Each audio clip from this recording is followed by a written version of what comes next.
Hey guys, Jack Griffin here, and welcome to a new video. Yeah, I told you it would be different.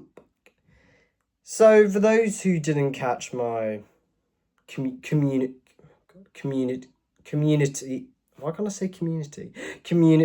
Community post. There we go.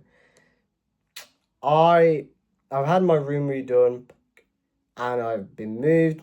This is a new desk. Also, sorry if things look a bit messy currently.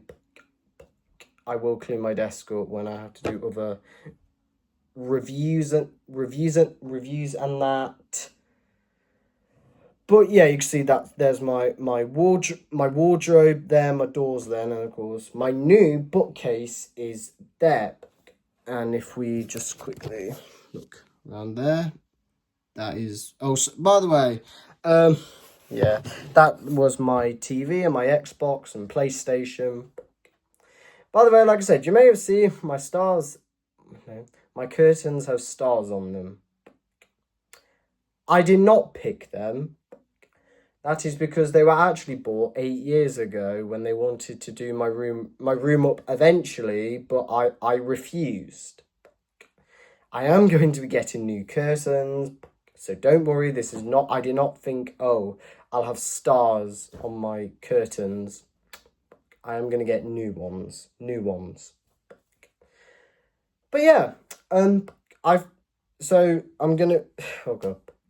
to be doing the video, like I said, which by the way, I can't believe it's been nearly 2 whole weeks since I've officially left school. This is my first video, not being at school.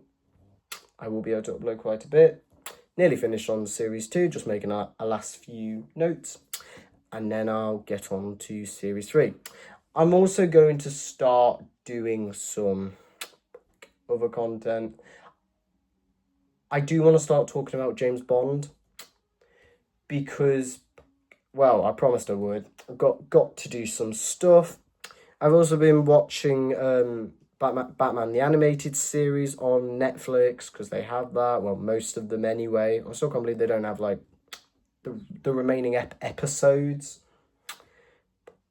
The Arkham games. I've nearly finished Arkham Knight. It's just taken so long. And yeah, that's basically a rundown.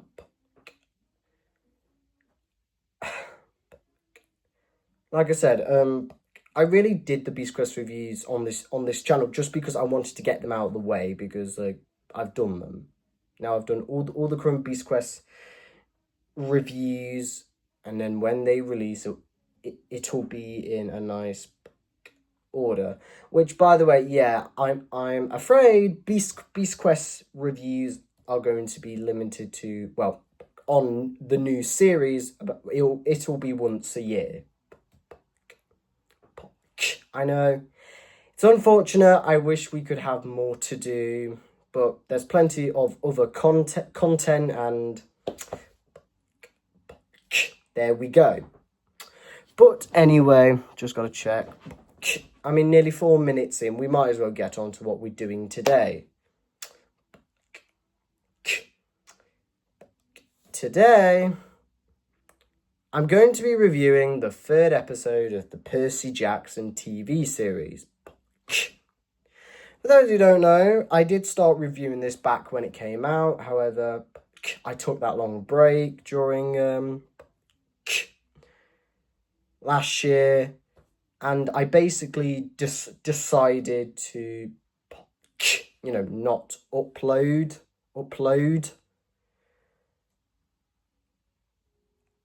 And yeah, that's basically it. I did the first two, but considering season 2 is meant to come out this year, and like I said, I am a big Percy Jackson fan, I need to get this done before season 2 comes out. So yeah, today I'm going to be reviewing episode 3. We visit the Garden Gnome Emporium. I believe that's the title. I'm pretty sure it is. So yeah. So without further ado.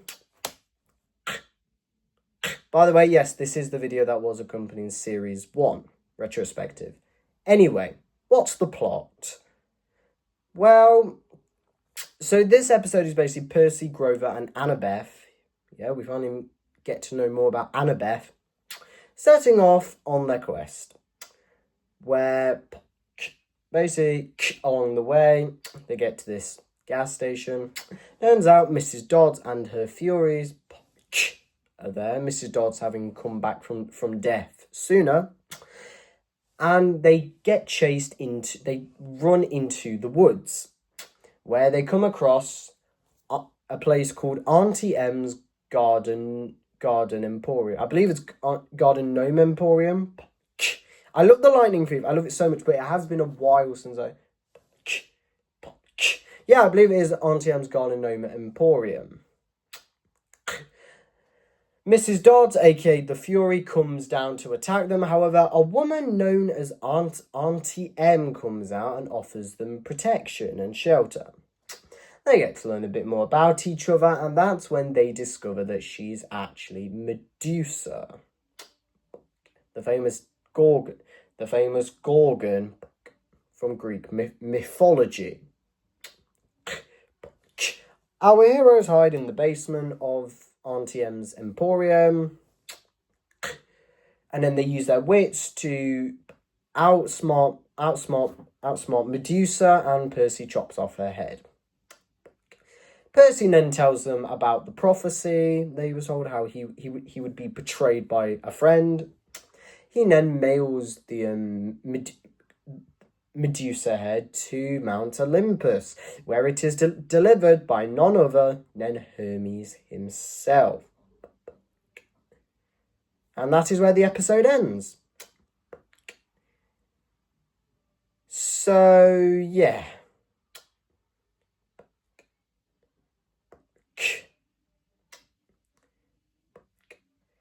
Where to start, honestly? Okay, so... what do I think about this episode as a whole?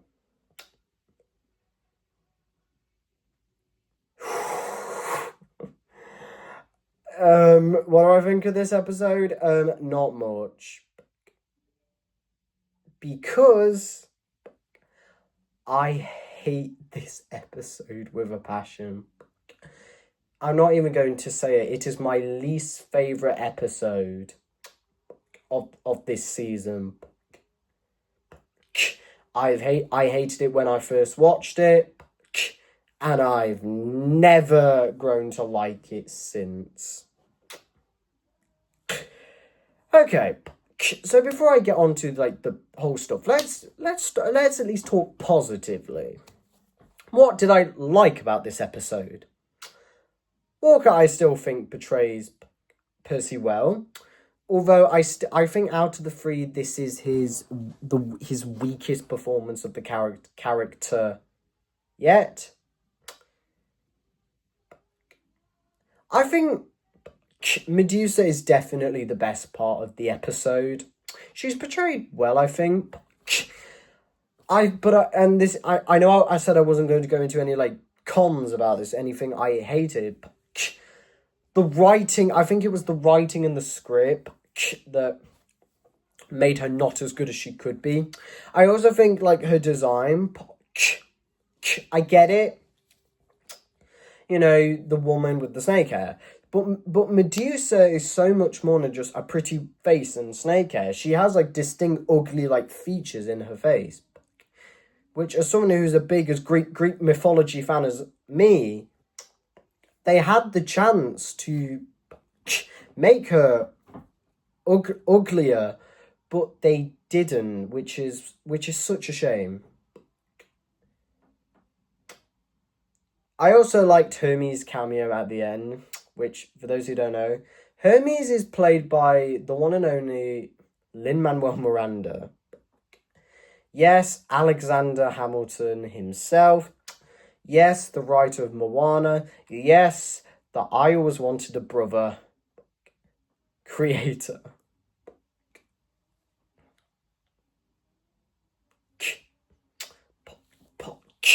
Now, Hermes is in this series, which some of you may be like, but Hermes doesn't appear until the Sea of Monsters. Why is he in the Lightning Thief? And that's because, spoilers, but he does appear in episode 6 because he is a big plot part of episode 6.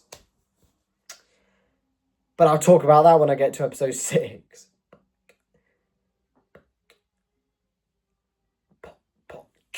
And yeah, that's about it. I'm going to be, yeah, I hate to say it, but the cons outweigh the pros by a long shot. I have so many problems with this episode and I hate it so much. I'll tell you what. So what I'm going to do, I'm going to talk about I'm going to work up to the thing that pissed me off the most about this episode. And then we'll make it. So, where to start? There's so many. I'll tell you what, by the way, if you can hear music in the background, that is my sister watching something. So yeah, you might not be able to hear it, but just in case. So, where to start? I don't know where to start. Okay, I'll tell you what. I will tell you something that did annoy me. So, I think a problem I do have with this is none other than Grover.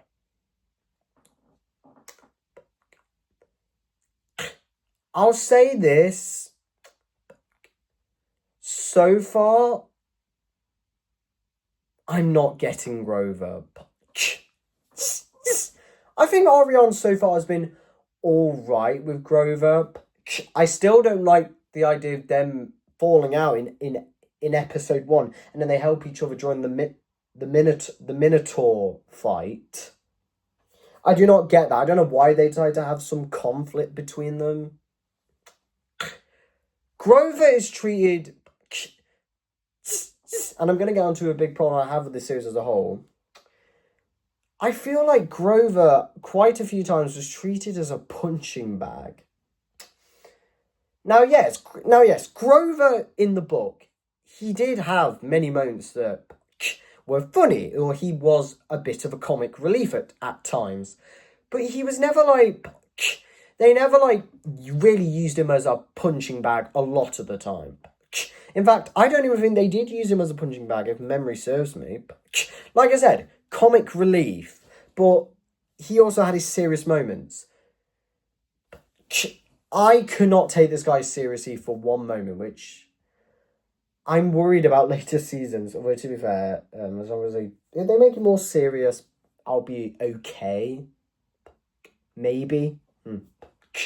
And one of the biggest problems is the freaking best friend song that he sings on the bus. Why they decided to have him sing this stupid song, I have absolutely no idea. It was so random and out of place, and I'm like, why? Grover is a really good character, and I feel like in this episode they do botch him a bit.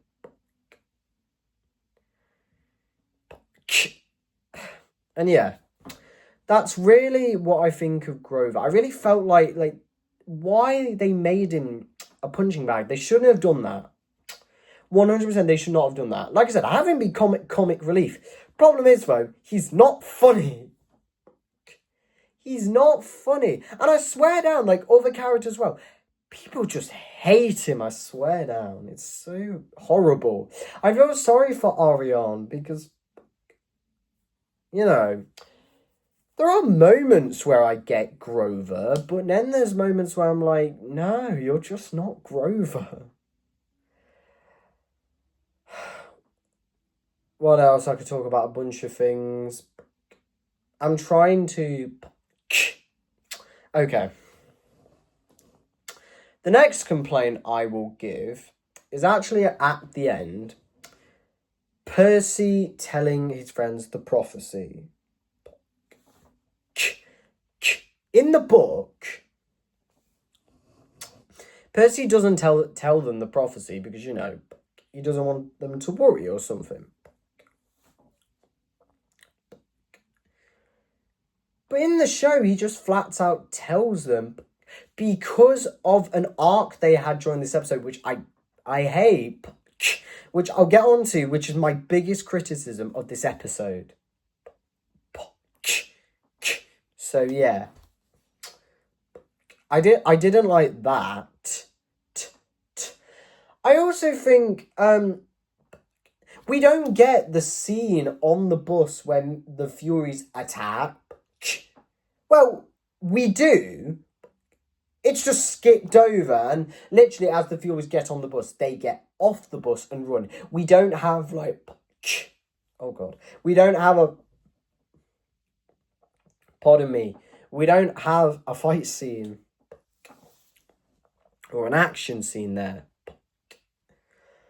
And also, oh my god, I hated this so much.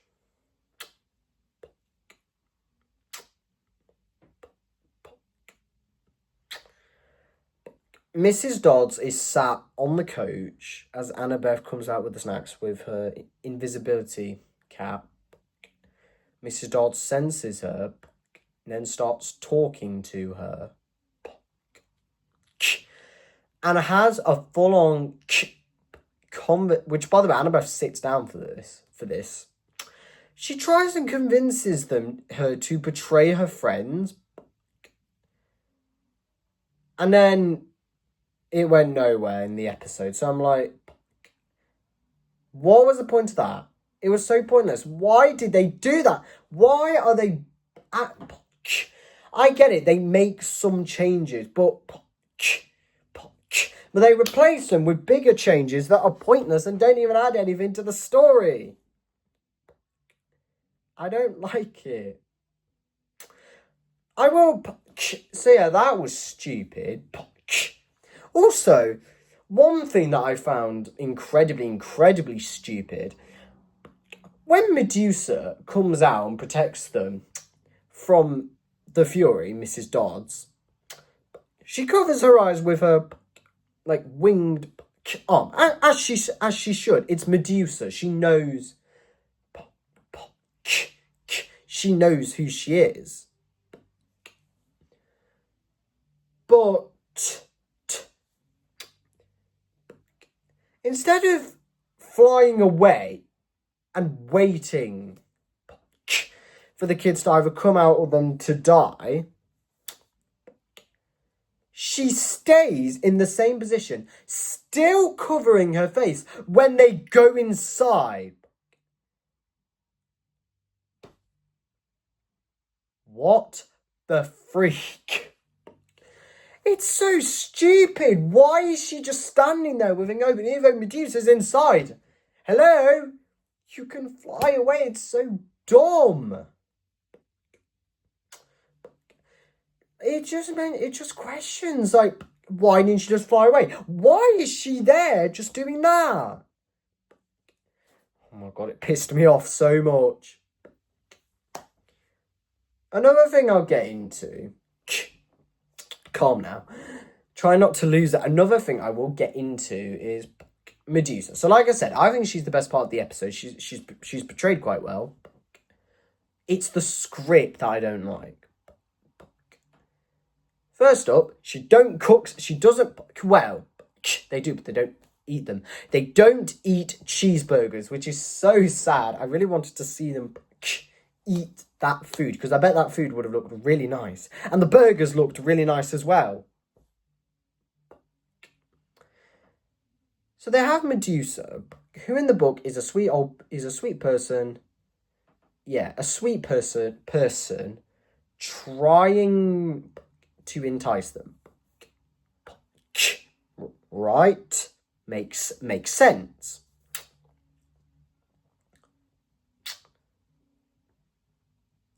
So they do that, They sit down with her, have a conversation.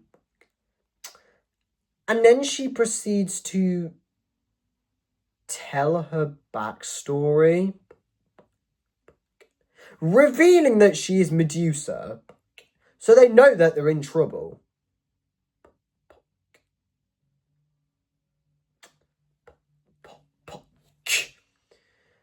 And then just literally says everything.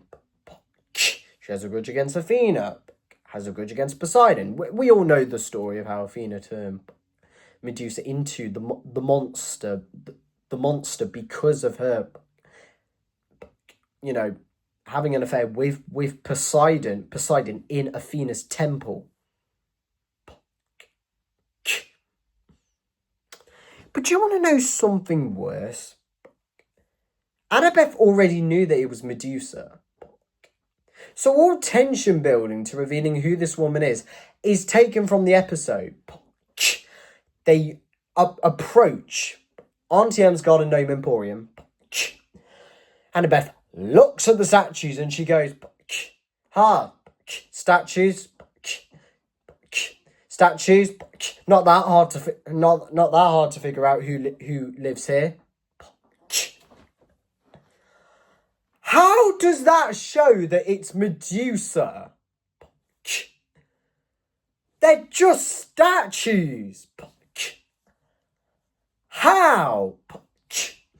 Also, Annabeth clearly knows, so like I said, all tension of building up to revealing Medusa is gone. And not only that, they got rid of what they could have revealed, which they shouldn't have revealed, but they revealed it anyway, even though it was pretty obvious that it was Medusa anyway. Oh, and to top that off, in the books, Grover and the others start to realise it because Grover comes across a statue that looks exactly like his Uncle Ferdinand, who went on a quest. Looking closely, Grover realises that it is his Uncle Ferdinand, and slowly, but all three of them put two and two together and realise it's Medusa. And that was a great tense building up to the reveal. But in the series, they have two chances. They reveal her twice, and you know, if it didn't land the first time, it's not going to land the second time. But here's another thing that pissed me off. Grover does discover his Uncle Ferdinand, because by the way, earlier he did mention that about his Uncle Ferdinand. To be fair, that's not bad. And at the end of the episode, he comes across Uncle Ferdinand's statue. They still have him find his Uncle Ferdinand, which could have been used to build tension with Medusa, and they use it after she's been defeated. Oh my God. God's sake. When I first saw that, I was like, oh my God, I'm so frustrated. People say that episode 6 is the worst one. I've even had some people say that at the time, compared to the two, this one was the best out of the two. Including Movie Flame. Now, Movie Flame, I love. Great YouTuber. But this is the one time I had to thoroughly disagree with him for putting episode 3 above the first two. I would watch the first episode again and again compared to whatever piece of shit this was. But now let's get on to the main criticism of the episode. The one thing that I absolutely hated. Now, you might have noticed that I've not talked about Annabeth. This is the episode where we probably get to meet her after all. We met her in episode 2, but only briefly. Here we get to have a full-on episode with her. Also, this show is so creaky. Of course, it's not doing it now. So anyway. So yeah. Annabeth, played by Leah Sarver Jeffries, who, fun fact, is the goddaughter of Idris Elba. Yeah, there we go. Sorry about that squeaking. So, as you know, there was a lot of backlash. There was a lot of backlash against not only Leah but Ariane as well. Because, but especially Annabeth. Because for those who don't know, Leah is black, and as a lot of you know, Annabeth in the books is white and has blonde hair, grey eyes. You know that. Also, I mean, Grover sometimes can have tanned skin, but obviously he's not. Well, oh my god. He's not. He doesn't have, it's like darkish skin. He has a bit of tan skin, right? And Ryden said, you know, it was racist. And to be fair, I do agree. Like the backlash was a bit much,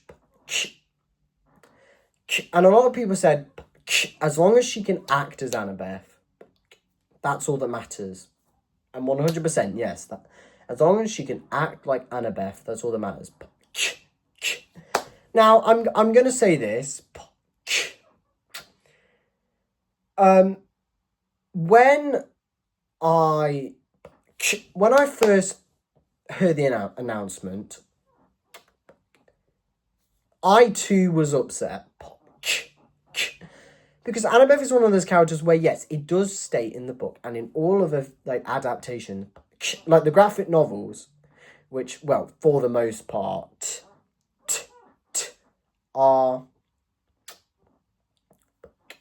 100%, you know, retellings of the books. It has been confirmed in official art, official concept art, the old ugly art and the new beautiful art. Annabeth is white, blonde hair and grey eyes. And casting someone who was not that, and I get it, it can feel a betrayal after you're like, oh, we're going to do an accurate adaptation of this book, and then they go ahead and change several of the characters. But Rick Riordan said that she did act well as Annabeth, so I'm like, okay, I'm really looking forward to this. Let's see what she's got. Episode 3 is, so the first episode 2, I was like, okay, she was alright. And then we get to episode 3, where we really get to see her.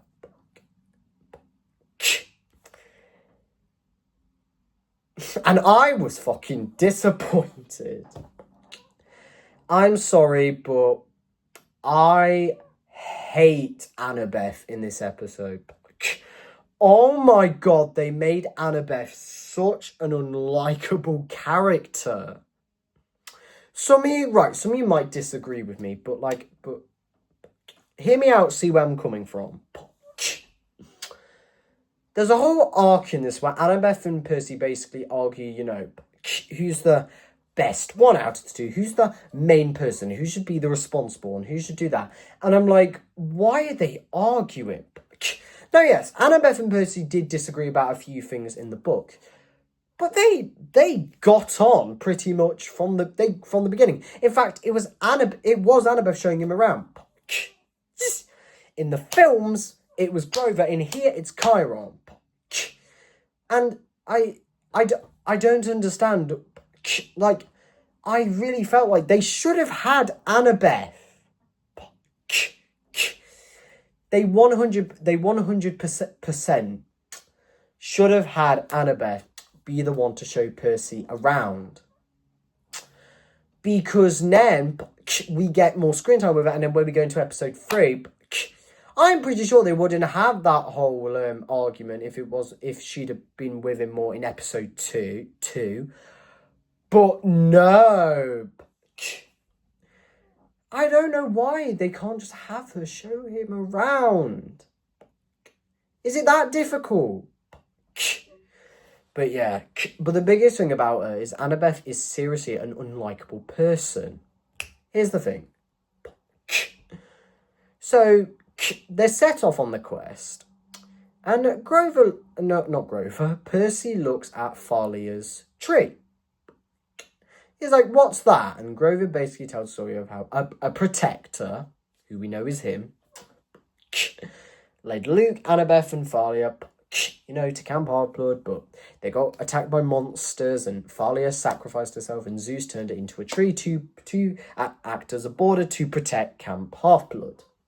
Half-Blood. So Percy's genuinely curious. And he makes a light joke. He makes a joke. Mind you, he's not trying to be offensive. He's not trying to do anything. He makes a light joke, which, to be fair, some people could say, he didn't need to crack a joke. But it is Percy. And I personally felt there was nothing really wrong with the joke. Annabeth, instead of patiently, telling him that, she means something, Thalia means a lot to her. Annabeth bloody bitches to Percy, and she's like, Thalia was 10 times the warrior you'll ever be. And she's like, she was the bravest person I know. And like I said, she'll be 10 times the warrior you'll ever be. She lashes out at him for no reason, saying, he's never going to be a great warrior. Annabeth. And I'm like, what? And throughout the whole episode with Annabeth saying, I'm going in to get the snacks. I'm doing this. My mother's Athena. Oh, that. She was so unlikable in this episode. And I honestly wanted Medusa to turn her to stone, honestly. This is not Annabeth. No offence to Leah, but once again, it's the script and the writing that fails her. And I'm like, why? And that annoyed me the most because I've got to put up with her for the whole rest of the series. And once again, her finding out Medusa and all that. I will say one thing though. They go into the Medusa's basement, which is covered in statues. I will be honest, when Medusa was going through the things, when they went into the basement, it did give off some horror vibes. I will give it that. It did give off a horror vibe, like I said. Like I said.